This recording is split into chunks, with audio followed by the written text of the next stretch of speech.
quello che è il bello di una scarpa fatta a mano non è quello che si vede esternamente, ma quello che c'è dentro. Diventerà una parte di sé, non un accessorio. Quello che io vorrei consigliare ai giovani è quello di mettere i piedi per terra. Visto che io faccio scarpe, mi sembra ovvio, insomma.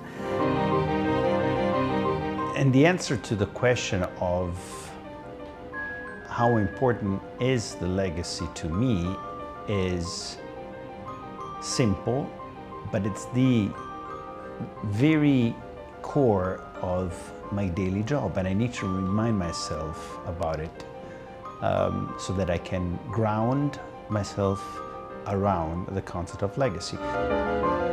The training part was the real connection.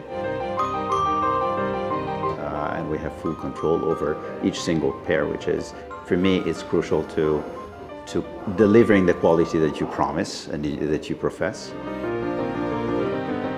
I want to keep the company rather small. I want to keep the capacity of production in-house. I want to remember the clients and know what we deliver to each of them.